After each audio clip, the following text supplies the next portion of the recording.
সবসময় অনেক বক বক করি যে হচ্ছে গিয়ে বাচ্চা দেরিতে আনলে কি হয়। 8 মাসের বাচ্চা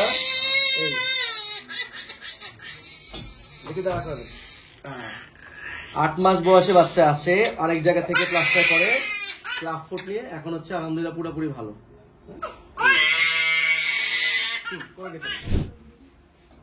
বাচ্চা হচ্ছে প্লাস্টার করেছিল অন্য জায়গায় কয়টা বাচ্চা কিনে আপনি বাইরে যান কয়টা? 5টা। অন্য জায়গায় 5টা করেছি। 5টা কোথায় করেছিলেন? ইয়াতে নোয়াখালীতে, মাইজ দিতে। আরেক জায়গাতে হচ্ছে কি 5টা প্লাস্টার করানো হয়েছিল বাচ্চার। এরপর হচ্ছে গিয়ে পা কারেকশন হয়নি, পা বাঁকা ছিল। 5টা প্লাস্টারের পরে আমি আবার কয়টা? 3টা করেছি। আমি আবার 3টা প্লাস্টার করি। এরপর হচ্ছে গিয়ে অপারেশন লাগে। এখন হচ্ছে এই অবস্থা বাচ্চার 8 মাস বয়স।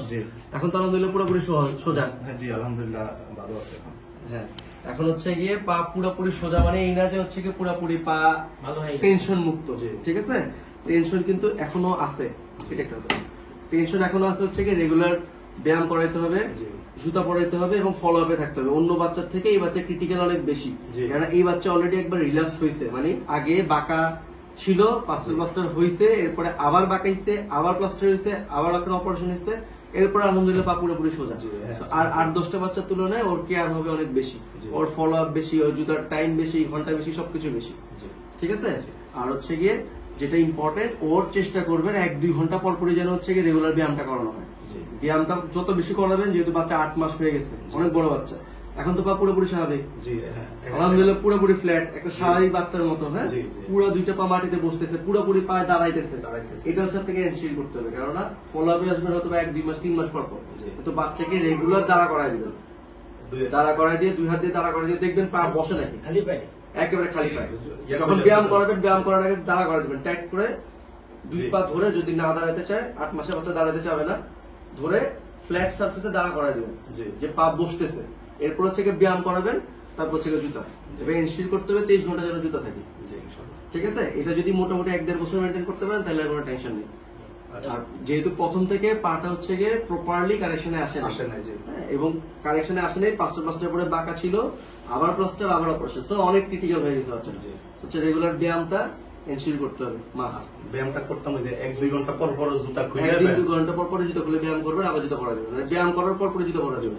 জুতাটা যদি স্ট্রিক্টলি 2 মাস মেনটেন হয়, যেটা একেবারে 23 ঘন্টা, মানে 23 ঘন্টায়, ঠিক আছে, কোনো খোলা রাখার চান্স নেই, কারণ ওর অন্য বাচ্চার তুলনায় বাচ্চা বাঁকানোর চান্স বেশি। 2টা কারণ, এক, তার প্রথম প্লাস্টার ফেল করছে, ফেল করার পরে আবার প্লাস্টার হয়েছে, অপারেশন হয়েছে। 2, বাচ্চা হচ্ছে 8 মাস বয়স, ওর শক্তি বেশি, ও চাবে হচ্ছে কি পাটাকে আবার আগের জায়গায় নিয়ে যাবে। ঠিক আছে, এখন এই 2-3 মাস যদি একটু মেনটেন করতে পারেন, জুতা ঠিকঠাক মতো পরাতে পারেন, তাহলে আর ভয় কিছু নেই। তো যে কথাটা বলি যে কম বয়স থেকে প্লাস্টার এবং প্রপার স্পেশালিস্ট ডাক্তার দিয়ে প্লাস্টার করানোর চেষ্টা করবেন, যেন প্রপারলি কারেকশনে আসে। হ্যাঁ, আর এরকম যদি হচ্ছে গিয়ে প্লাস্টার রিল্যাপস হয়, এই ক্ষেত্রে কিন্তু চিকিৎসা অনেক ক্রিটিক্যাল। এই বাচ্চার ক্ষেত্রে যেমন অপারেশন পর্যন্ত লাগছে, এবং বাচ্চার ফলো আপ 8-10টা বাচ্চার থেকে অনেক বেশি হচ্ছে গিয়ে সেন্সিটিভ। তো চেষ্টা করা লাগবে যে ক্লাব ফুটের বাচ্চা যেন প্রপারলি ছোটবেলা থেকে প্লাস্টার করা হয়, এবং হচ্ছে কারেকশনে চলে আসে একেবারে কম বয়সে। এবং 3-4 মাসের বাচ্চা কিন্তু আজকে ফলো আপ আসছে কতগুলি দেখছেন। হ্যাঁ, ওদের পা আলহামদুলিল্লাহ ভালো। আপনি 8 মাস পর্যন্ত সাফার করতেছেন, এই বাচ্চার প্লাস্টার রাখাও কষ্ট ছিল। অন্য 8-10 জন বাচ্চা যেমন প্লাস্টার দিয়ে দিলে শুয়ে থাকে, ও হচ্ছে গিয়ে প্লাস্টার দিলে নাড়ে চারে, হ্যাঁ, এক একটা মানে কষ্টের শেষ নেই। ঠিক আছে, তো হচ্ছে গিয়ে প্রপারলি যদি চিকিৎসা করা হয়, ক্লাব ফুড এটা একটা বড় কিছুই না, ইজিলি হচ্ছে গিয়ে কারেকশন হয়ে যায়। ঠিক আছে, আচ্ছা।